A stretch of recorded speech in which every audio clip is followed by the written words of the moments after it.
banker, a reformed banker. So those those hats and lenses don't come off easily. But the part of banking that I did was workouts and restructurings and liquidations. So really viewing and helping companies that were in distress. So it is a different risk on lens than most bankers, because I have seen in the 20 years about every different scenario of what can go wrong when a company kind of hits the skids. And so I think it very much informs my understanding of risk and my application of capital in that risk paradigm. In general, I found that the risks identified when you make a loan are very different than what happens when things start to unwind. And the value that gets extracted in crisis and workouts is never where the value is when you go into a loan. And so bankers like to think cash flow collateral, when my experience has been it's a lot more opportunity, creativity, and character. And I know that's a little cliche, but in the toughest workouts that I've done, it was always the character and the creativity that got us out versus the collateral and the cash flow. So, don't tell any of your banker friends that secret, but that has been my experience. I'll also highlight, I went from distressed lending to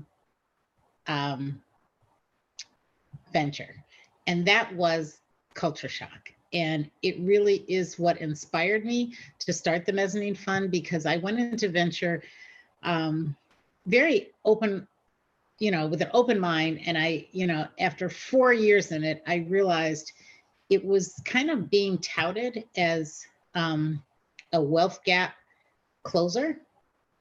And I think it still is. And I think that's a false narrative. I think the math is pretty easy that venture, every dollar invested in venture, as venture is structured now, actually widens wealth gaps.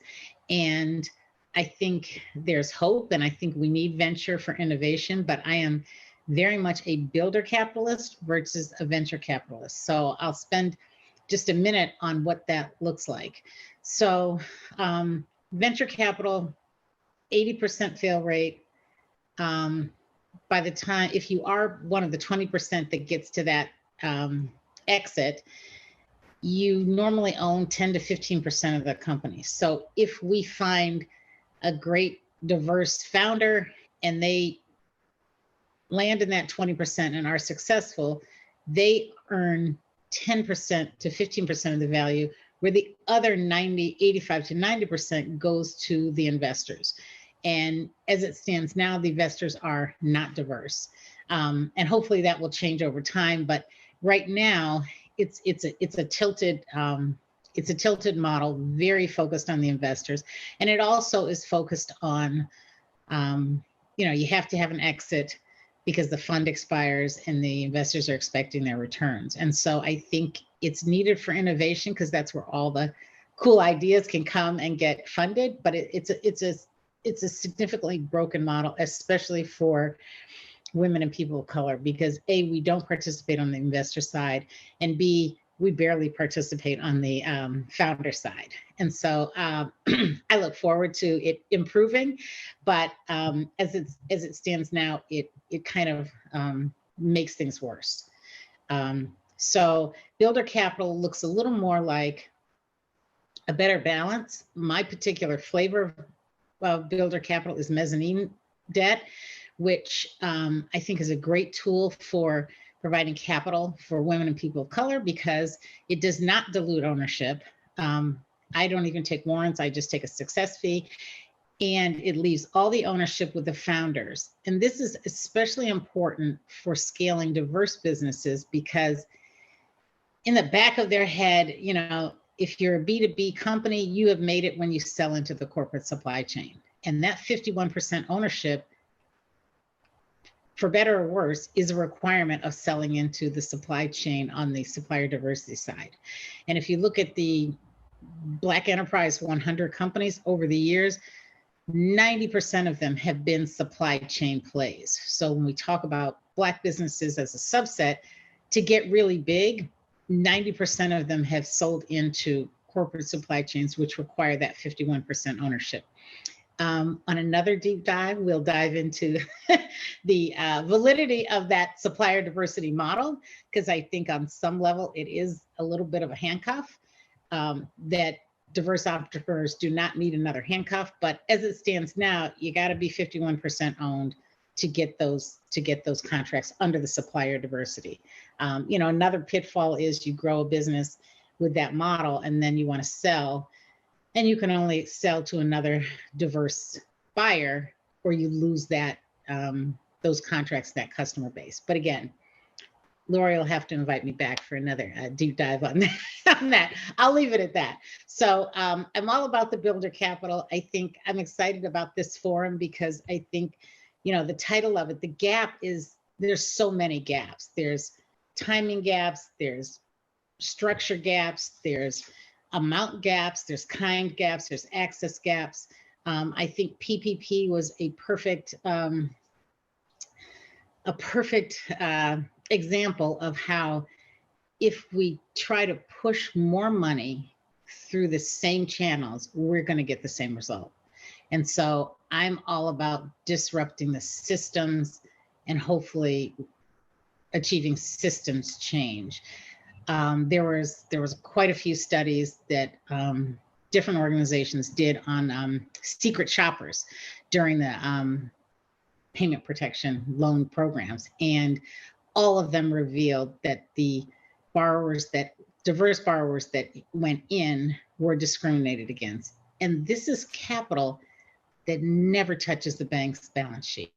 So this is a banker just being the middle person to get the government money to the companies.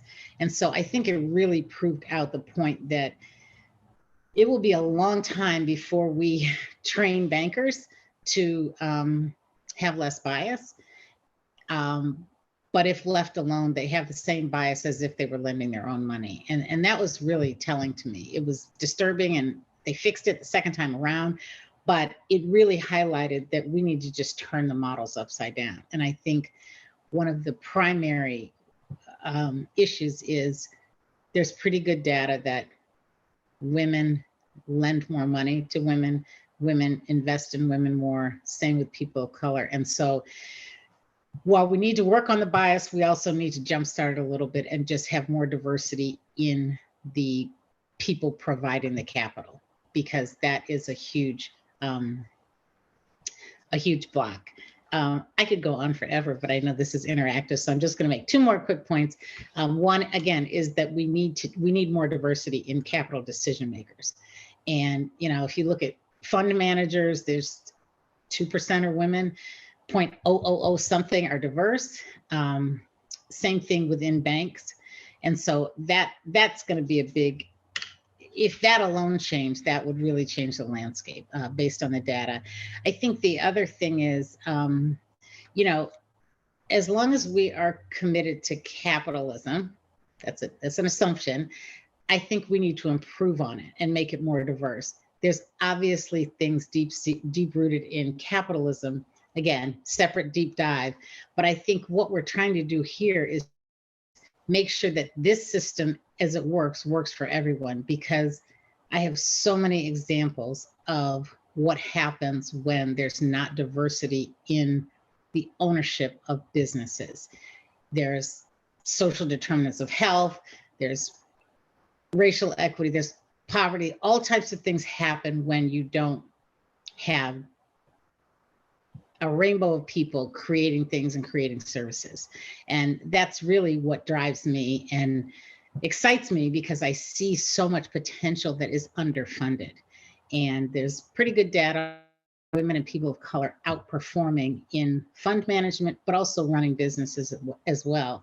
And so when we start unleashing that innovation and creativity and profitability, I think we're going to see a different economy, and we're going to move a little faster.